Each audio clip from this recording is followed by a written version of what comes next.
ہم سب ایک دوسرے سے بغیر گئے بہت کچھ سیکھتے تھے، ٹھیک، سمجھتے تھے۔ بہت اچھی بات، یہ عمل تھا۔ بہت اچھی تو بات۔ ان سب کی تربیت سے اس قابل ہوئے کہ جیسے میں نے عرض کیا کہ آج ہم بھی کچھ لکھ لیتے ہیں، کچھ گفتگو کر لیتے ہیں۔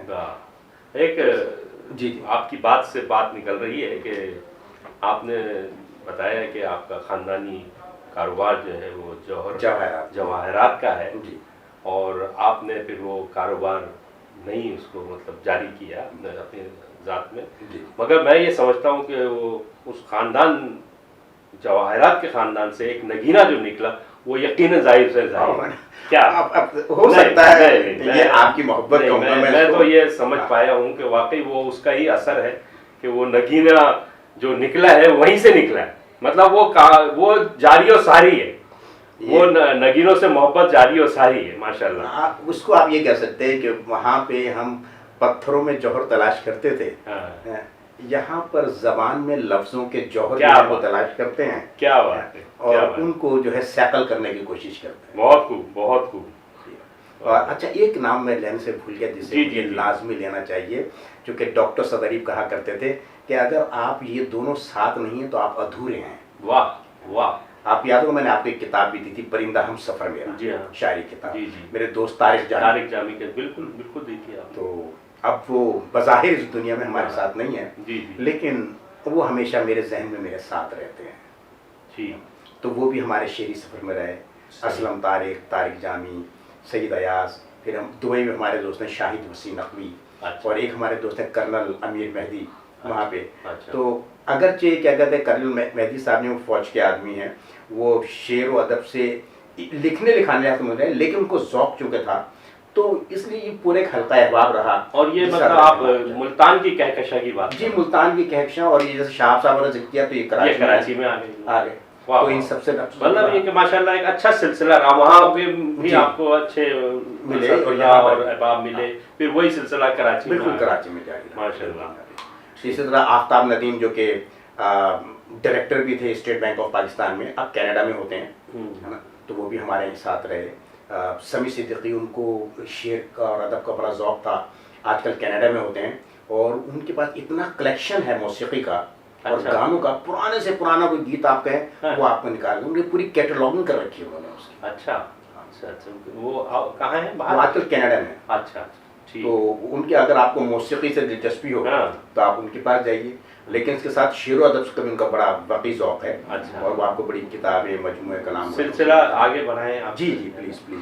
اچھا زاہد صاحب، آپ نے ماشاءاللہ اتنا ذکر کیا ملتان، اور پھر ملتان سے لے کے کراچی تک احباب کا ذکر کیا، تو آپ کو اگر ناظرین کی دلچسپی کے لیے اگر کوئی ایسے واقعات جو مختصراً کچھ آپ کو یاد ہوں زمانے کے، جو ملتان کے یا کراچی کے، جو دلچسپ ہوں، اور اس میں کچھ شخصیات، ادبی شخصیات کا بھی اگر ذکر ہو، مطلب یہ کہ یاد دہانی کے لیے، یاد اس کے لیے۔ بھائی دیکھیے، غالب کے لیے کہا جاتا ہے کہ اس میں اپنے آپ پہ ہنسنے کا ایک ہنر تھا۔ بہت خوب۔ یہ ایسا بہت کم ہوتا ہے کہ لوگ اپنی خامیوں پر خود ہنسیں، اس کو نشانہ بنائیں، جیسے سن کے ستم ظریف نے مجھ کو اٹھا دیا کہ یوں، ٹھیک ہے نا، اس طرح۔ تو آپ واقعہ کر کے چلیے میں اپنا ہی واقعہ سنا دیتا ہوں۔ بالکل بالکل۔ ایک مرتبہ اردو اکیڈمی ملتان میں ایک مشاعرہ جو ہے وہ ارینج کیا، اور وہ تھا نظمیہ مشاعرہ، خاص طور سے آزاد نظم پیش کی جا رہی تھی۔ تو ہمیں بھی حکم دے دیا گیا کہ بھیا آپ بھی اپنی نظم سنائیے۔ تو جب ہماری نظم آئی، کہ ہمارا موقع آیا وہاں پہ نظم سنانے کا، اور ہم اس سے گئے تو اس وقت صورتحال یہ تھی کہ ہم نے سفید پینٹ اور سفید قمیض پہنی ہوئی تھی۔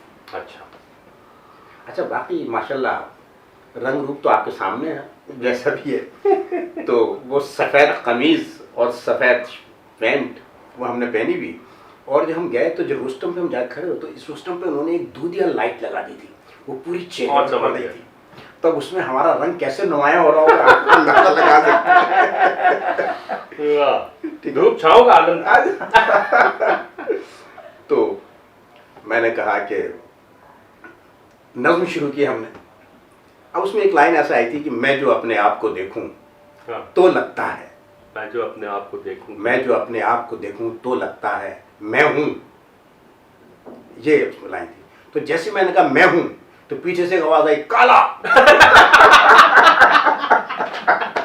یہ بہت حوصلے کی بات ہے کہ اپنے اوپر بھی آپ اس کو انجوائے کر رہے ہیں. اور یعنی میں نے اس سے بھی بڑا انجوائے کیا اس کو اور آج تک مجھے یاد ہے اور میں لکھتا ہوں. اچھا میں نے اپنے ایک دوست ان کا ذکر کیا آپ سے، سمی صدیقی، جی جی، ہے نا، چارٹرڈ موسیقی اکاؤنٹنٹ کا ہے. جو ہاں، جن کو موسیقی کا شوق بھی کینیڈا میں آج کل ہوتے ہیں. تو ہماری، میں ملتان میں ہوتا تھا، وہ یہاں ہوتے تھے، خط و کتابت ہوتی تھی. پھر ممتاز اطہر جو کہ جن کی 4 کتابیں بھی آ چکی ہیں شاعری کی، وہ بہت اچھے شاعر ہیں، ہے نا، بلکہ موقع لگا تو کہیں شعر بھی سناؤں گا، بہت اچھے شاعر، شعر کہتے ہیں. تو وہ بھی تھے. پھر ان کی اتباع میں وہ بھی اس طرح لکھنے لگے جس کا میں ذکر کر رہا ہوں. اچھا، تو ایک مرتبہ خط آیا میرے پاس. اب جب میں نے لفافہ اٹھایا، لیا، وصول کیا، تو اس میں میرا ایڈریس لکھا ہوا تھا. اچھا میرا ایڈریس ہوتا ہے، یعنی کہ میں لکھتا تھا زاہد، اور ملتان میں ایک علاقہ کہلاتا کالے منڈی. کالا منڈی، کالے منڈی وہ پیر کالے شاہ صاحب کا اچھا، مزار ہے کالے وہاں پہ منڈی ہے، تو اس سے وہ کالے منڈی کہلاتا ہے. تو اور نیچے ملتان.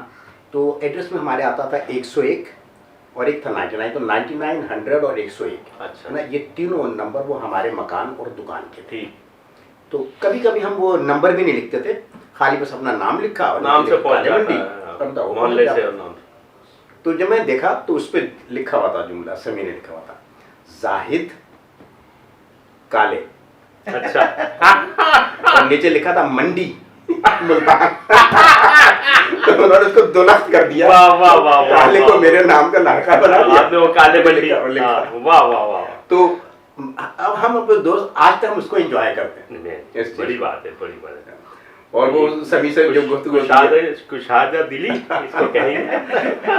مثلا کہ کہیں بھی کوئی تخلیقیت نظر آئے، ہاں، یا کہیں سے بھی کوئی نظر آئے کہ کسی نے کوئی چیز پیدا کی، نرالی بات پیدا کی ہے، تو اس کو انجوائے کرنا چاہیے. ٹھیک ٹھیک، تو وہ ہم انجوائے کرتے تھے اس کو. صحیح صحیح، بہت خوب. تو اس طرح یہ ملتان کے حوالے سے جو ہے، کوئی کراچی کے حوالے سے بھی ہے کوئی؟ کراچی کے حوالے سے بھی بعض باتیں ہیں ضرور. لیکن اس میں یہ کہ اس حوالوں کے اندر ہنسی سے زیادہ آنسو زیادہ ہے. کیونکہ ہم جب ملتان سے یہاں پر آئے تھے تو ملتان نے ہمیں یہ کرج دی تھی کہ کوئی بھی صورتحال ہے، ادبی معیار پہ آپ نے سمجھوتا نہیں کرنا، ٹھیک، اور آپ نے کھل کے بات کرنی ہے، مگر تہذیب کے دائرے میں رہتے ہوئے. یہ میں بس معذرت کروں گا کہ کراچی میں کئی نام مشہور ہیں جو ببانگ دوحل اپنے نقطہ نظر کو بیان کرتے تھے، بس معذرت، مگر وہ تہذیب کا دامن ہاتھ سے چھوڑ دیتے تھے. ٹھیک کہہ رہے ہیں. ملتان سے ہمیں تربیت ملی تھی، بابانگ دوحل سب کچھ کہنا ہے، ببانگ دوحل کہنا ہے نا، لیکن تہذیب کا دامن نہ چھوڑتے ہوئے ٹھیک، وہ کہنا ہے. ٹھیک. تو وہ ہم لے کے آئے تھے. تو جب ہم یہاں پہ بولا تو بہت سے لوگ اس کو مائنڈ کرتے تھے، ہے نا، تو ریش غصے میں آ جاتے تھے، ہے نا، کچھ خواتین رو پڑتی تھیں. اوہ، میں اسی طرف آ رہا تھا، میں اسی طرف آ رہا تھا. یہ بھی صورتحال تھی. تو وہ ایسے کچھ واقعات ہوئے تو باقاعدہ وہ آنسو نکل آئے لوگوں کے. یہی میں پوچھنا چاہ رہا تھا کہ آپ کیونکہ تنقید، بلکہ کاٹدار تنقید کے لیے کافی مشہور ہیں. ہاں، لوگ کہتے ہیں یہ ایسا. اس میں تھوڑا سا یہ بتائیے کہ آپ تنقید کے حوالے سے بات کر رہا ہوں کہ کسی کو سے متاثر ہوئے ہیں، جیسے اور نام ہے وارث سلوی وغیرہ ہے، میں ادھر، تو آپ مطلب کس کو آپ؟ دیکھیں، میں تنقید جو میں نے شوق سے جو پڑھنی شروع کی تنقید، تو مجھے کہنے دیجئے کہ سلیم احمد وہ پہلے نام تھے جن کو تنقید سے میں دلچسپی کے ساتھ پڑھا. چونکہ سلیم احمد کا امتیاز یہ تھا ایک لحاظ سے حسن عسکری کی پیروی کے اندر کہ اس کے اندر وہ بڑا کاٹدار جملہ لے کے آتے تھے. جی ہاں، جیسے آپ کو یاد ہوگا کہ وہ نئی نظم اور پورا آدمی جب انہوں نے اپنے لکھا تو اس میں یہ بھی جملہ ہے کہ جناب میر تو عشق میں، ہے نا، قربانی سے دریغ نہیں کرتے اور بڑے صحت مند بکرا لے کے آتے ہیں. غالب جو ہے وہ بکرا بھی بڑا مریل سے لے کے آئے ہیں اور بڑے ہچر مچر سے کام لے رہے ہیں قربانی کرنے میں، اور کہوں گا جرت تو مرغی پکڑنا.